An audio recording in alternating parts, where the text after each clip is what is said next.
আপনার ঈশ্বরদী সরকারি কলেজে ছাত্র শিবির ও ছাত্রদলের মধ্যে সংঘর্ষ হয়েছে, আহত হয়েছেন অন্তত 10 জন। পুলিশ জানিয়েছে ছাত্র শিবিরকে গুপ্ত বলে তাদের কর্মকাণ্ড বিতর্কিত উল্লেখ করে গত মঙ্গলবার ঈশ্বরদী সরকারি কলেজে বিক্ষোভ করে শাখা ছাত্রদলের বর্তমান ও সাবেক নেতাকর্মীরা। তারই প্রতিবাদে সকালে বিক্ষোভ কর্মসূচি ঘোষণা করে ছাত্র শিবির। একই সময় অবস্থান কর্মসূচি দেয় ছাত্রদল।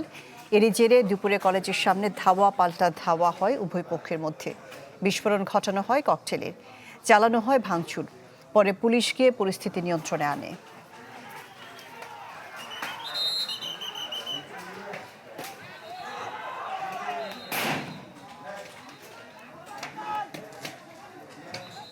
যেমনটি আগেই জানিয়েছিলাম, পাবনার ঈশ্বরদী সরকারি কলেজে ছাত্র শিবির ও ছাত্রদলের মধ্যে সংঘর্ষ হয়েছে, আহত হয়েছেন অন্তত 10 জন। এ নিয়ে খবরাখবর জানাতে পাবনা থেকে যোগ দিচ্ছেন শাহিন রহমান। শাহিন রহমান, ঈশ্বরদী সরকারি কলেজের পরিস্থিতি এখন কেমন এবং কী কারণে ছাত্র শিবির এবং ছাত্রদলের মধ্যে এই সংঘর্ষ বাধল? আগেই যেমনটি আমরা সংবাদে জেনেছি যে মূলত আজ দুপুরে ছাত্র শিবির এবং ছাত্র দলের মধ্যে যে সংঘর্ষের ঘটনাটি ঘটেছে। আমরা এই মুহূর্তে দাঁড়িয়ে রয়েছি সেই ঈশ্বরদী সরকারি কলেজের সামনে। এখানেই আমরা যে ঘটনাটি কথা আমরা জানিয়েছিলাম এর আগে, সেটি হচ্ছে যে গতকাল চট্টগ্রামের যে ছাত্র দল এবং ছাত্র শিবিরের মধ্যে যে ঘটনাটি, সেটির প্রতিবাদে গতকাল কলেজ শাখা ছাত্রদল এখানে তারা বিক্ষোভ মিছিল একটি সমাবেশ করে। আজকে পাল্টা কর্মসূচি ঘোষণা করেছিল ইসলামী ছাত্র শিবির।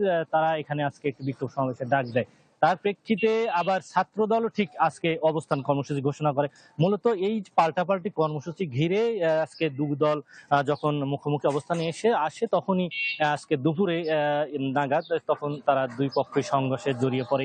ইট পাটকেল নিক্ষেপ হয় কলেজের ঠিক সামনে, যেমনটি দেখছিলেন এখানে ছাত্রদলের এই যে কলেজ শাখার অফিস সেটিও ভাঙচুর করা হয় এবং এখানে বেশ কয়েকটি ককটেল বিস্ফোরণ এবং কয়েক রাউন্ড গুলির শব্দ শোনা গেছে বলে আমাদেরকে স্থানীয়রা জানিয়েছেন। এবং এই বিষয়টি যখন ঘটে তখন এই এলাকায় অনেকটা রণক্ষেত্র এবং আতঙ্ক ছড়িয়ে পড়ে আশপাশের এলাকাগুলোতে।